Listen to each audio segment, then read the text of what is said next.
Hey Cancer, welcome to May 2020. Finally, you can see the light at the end of the tunnel, but you still have a distance to go. Life gets better. It's not a constant test of getting from one day to the next. You can master the challenge of creating a new life for yourself. You're feeling mellow, content to allow things to unfold while you make deep changes in your life. You can master this challenge of creating a new life for yourself. You're no longer willing to babysit other people or prop them up when they refuse to take responsibility for themselves. This is a huge shift for you and a brilliant breakthrough. Now we have a lot of retrogrades here in May. Saturn goes retrograde on the 11th. Venus retrogrades May 13th through June 12th. And Jupiter retrogrades May 14th through September 12th. So this is a time to focus on what it is you want now, but it's not the month to change your job or quit your career. There's no hurry to make changes in your work or your life or your money. Another thing too that's very important for you, you're coming up on that final eclipse. Yay! And that final solar eclipse is on June 21st at 0 degrees Cancer. Now this is going to be very significant, and I'll come back in June and talk about it with you. But you're really working towards this here in May, where you are getting ready for this final eclipse, which is a game changer.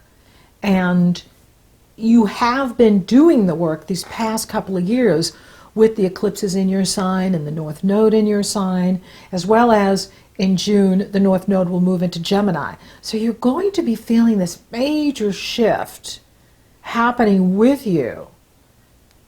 At this point, with the retrogrades, retrogrades are excellent for going back over and completing projects or hobbies or anything creative, given Venus is involved. Venus is retrograde till June 12th in Gemini, and that's behind the scenes with you. So you are here in May, you're getting ready for your birthday, you're getting ready for your new cycle, your new beginning coming in June. And it's going to be a big one because it's the final eclipse and it's at 0 degrees, and something at 0 degrees is so powerful. So in May, you have the Scorpio full moon on the 7th. For you, it's in a wonderful area of your chart. It's in the area of creative self-expression and playfulness and pleasurable pursuits, joy, fun.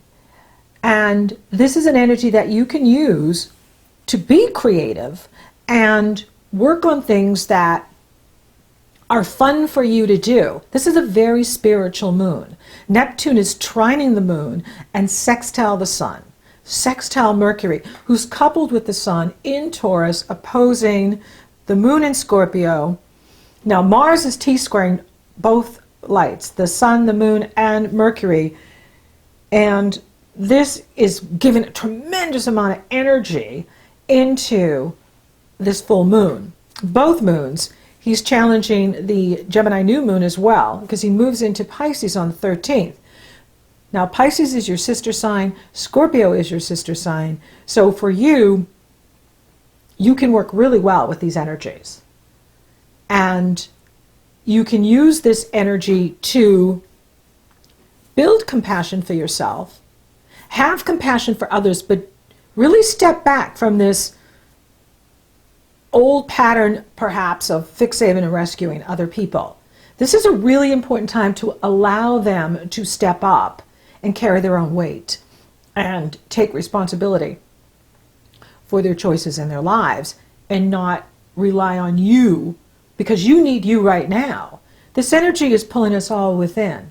And you being the Cancer, you know how the tides work. The tide comes in, the tide goes out. So there's this ebb and flow that's happening here with us in May especially with Venus, because Venus rules what we love and value.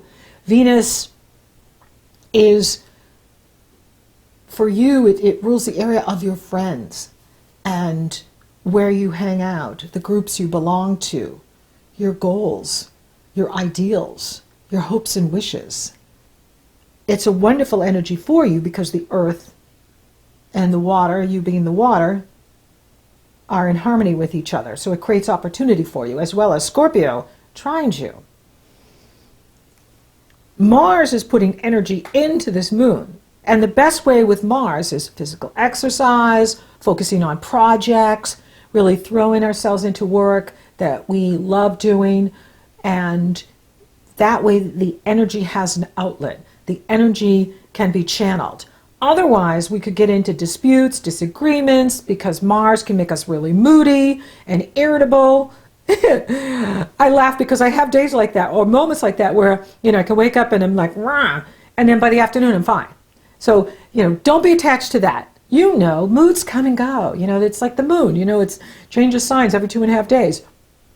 And so we can, be feeling a certain way. But I think that, tuning into the inner child and asking yourself what you need can really help with that moodiness, because I think that's, the authentic part of us asking for something that, maybe doesn't want to be around a certain person, or doesn't want to be doing something that we do because we think we're supposed to do it. And that's really important right now.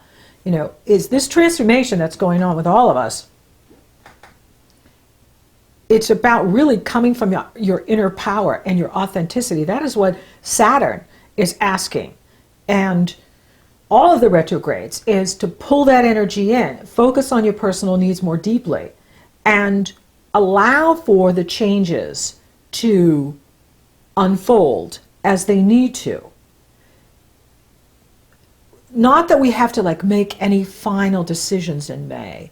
With Venus retrograde, I think it's important to hang loose, because we need to process this. We need to process what we're experiencing.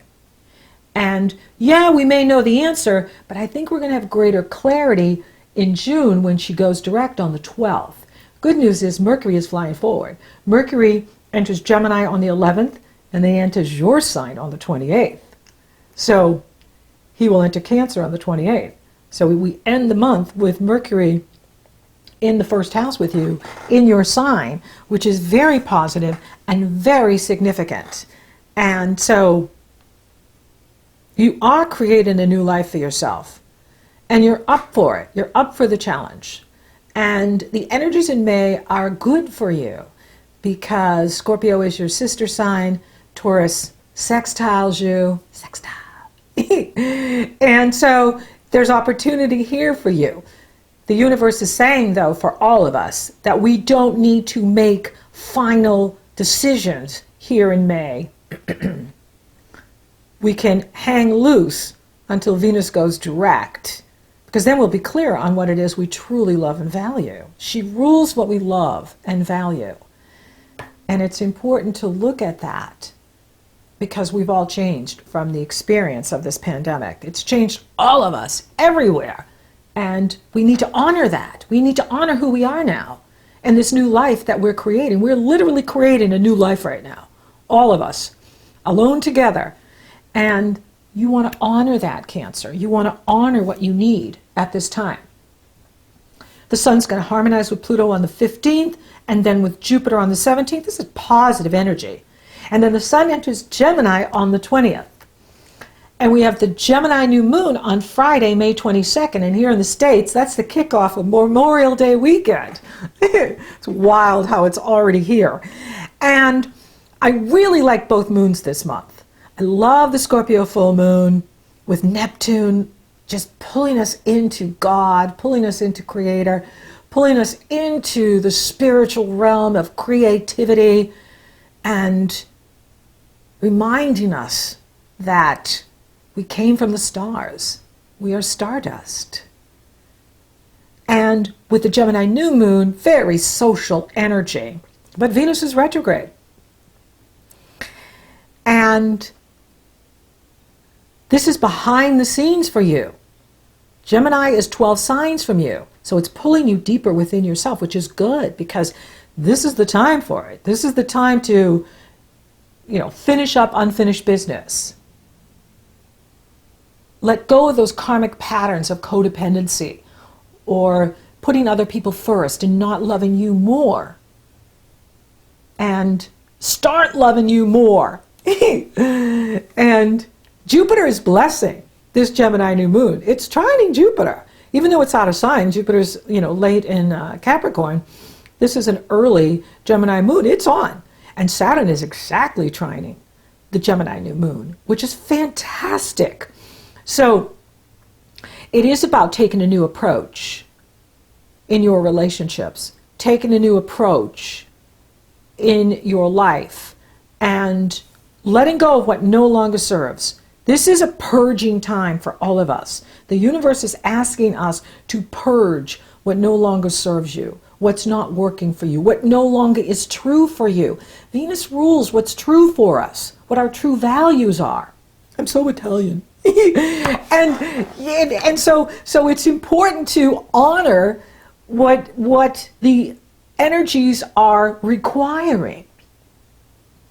And when the tide is out, we wait patiently on the beach for the tide to return. We play in the sand. We build sand castles. And so this is a time to really get creative and allow for the creative energies to strengthen you and empower you, and let go of what's not working anymore. Because if it's not working, it's really not going to work.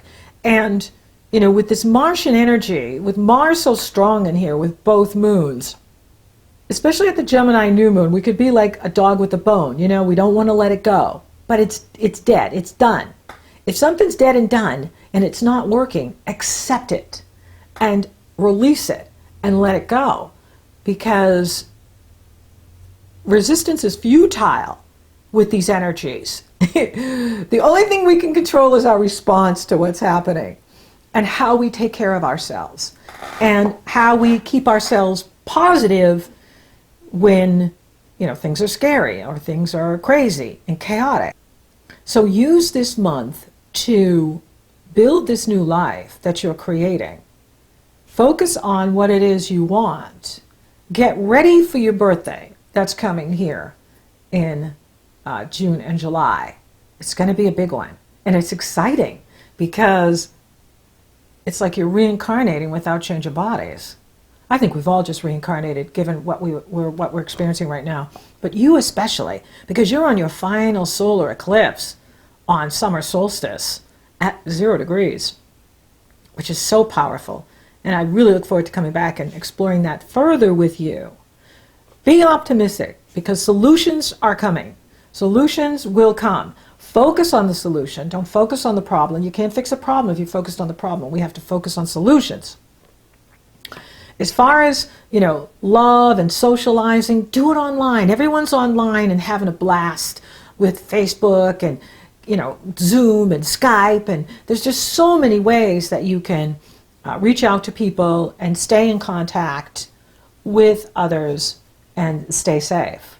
So thank you for listening. Thank you for watching. Thank you for liking, favoring, and sharing my videos. Cancer, you're rocking awesome. And thank you for subscribing. You totally rock. And if you haven't subscribed yet, please do. It supports the channel and it lets you know when I upload. So until next time, Cancer, there's no hurry to make changes in your work or your life. There's no push to have to do anything in May. It really is a powerful time for completions, for listening, for tuning into your mighty I am presence, your higher self, your soul self, your inner child, what the little Cancer in you really wants. Not what you wanted before, that's gone. What do you want now? What do you need now? That's where you want to focus. I apologize for that. And keep the energy there and keep the energy positive. Hey Cancer, I just realized I forgot to say Happy Mother's Day. Cancer rules the mother. Wow. We really are in a new world. Happy Mother's Day to all of the moms everywhere. Here in the States, it is Mother's Day on May 10th, and I just want to say thank you for all you do. You know, given what we're going through right now, you're doing the cooking, you're doing the cleaning, you're even helping your children with their homework if they're at home. And, you know, I just want to celebrate you and all that you do. And to all the pregnant moms out there, we love you. I'm sending you tons of love. Happy Mother's Day. Yay!